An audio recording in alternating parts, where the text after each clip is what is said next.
Alpes françaises. Mobilisation contre les Jeux olympiques de 2030. La candidature des Alpes françaises présentée par les régions PACA et AURA pour les Jeux d'hiver de 2030 a été la seule retenue par le CIO, le 29 novembre dernier. La décision définitive est attendue en juin. Près de 250 manifestants se sont rassemblés samedi à Chambéry, à Grenoble et dans les Hautes-Alpes pour protester contre la possible organisation des Jeux olympiques d'hiver 2030 dans les Alpes françaises. À Chambéry, une centaine de personnes étaient rassemblées dans une ambiance de kermesse près du siège du comité départemental olympique et sportif de Savoie, a observé un journaliste de l'agence France Presse AFP. Des militants d'associations comme Extinction Rebellion, Attaque, les Soulèvements de la Terre ou des simples citoyens étaient réunis à l'appel du collectif No JO.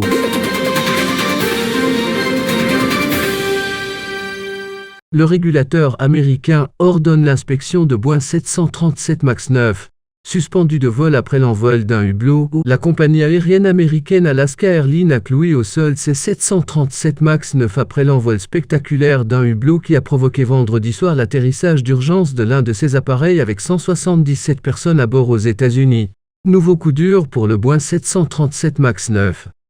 L'Agence fédérale américaine de l'aviation civile, FAA, a ordonné samedi 6 janvier l'inspection immédiate de 171 appareils 737 MAX 9 du constructeur Boeing, suspendus de vol d'ici là, après un incident survenu vendredi lors d'un trajet aérien près de Portland, Oregon.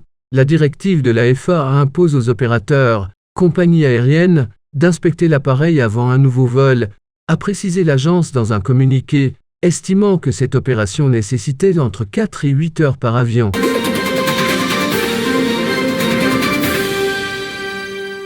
La frontière États-Unis-Mexique doit rouvrir après une entente entre les deux pays. 4 postes frontaliers doivent rouvrir ce jeudi 4 janvier au Texas, en Californie et en Arizona après avoir été fermés face à l'afflux de migrants. Le journal mexicain Proceso souligne la concomitance entre la visite du secrétaire d'État américain Anthony Blinken à Mexico il y a quelques jours et l'adoption de mesures plus drastiques côté mexicain. La dissolution de la caravane de migrants partis de Tapachula, un accord passé avec Nicolás Maduro pour renvoyer les Vénézuéliens chez eux. Comme c'est de coutume dans la relation bilatérale, et malgré les plaintes des organisations des droits humains, l'entente s'est faite de manière tacite et surtout pas écrite, souligne le journal.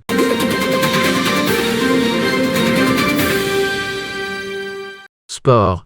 Boxe. Le Camerounais Francis Ngannou va affronter le poids lourd britannique Anthony Joshua. La rumeur enflait déjà depuis plusieurs semaines. C'est désormais en très bonne voie. Le combattant camerounais Francis Ngannou va connaître son deuxième combat de boxe professionnel en 2024. La star mondiale de MMA affrontera une référence de la discipline, le poids lourd britannique Anthony Joshua, en Arabie Saoudite. Un choc qui va faire des étincelles. Francis Ngannou n'aura pas attendu bien longtemps pour remettre les gants de boxe. Quelques semaines à peine après son combat épique, le 28 octobre dernier à Riyad, en Arabie Saoudite, face au champion du monde WBC et invaincu Tyson Fury, le colosse camerounais s'attaque à une autre montagne, l'Anglais Anthony Joshua.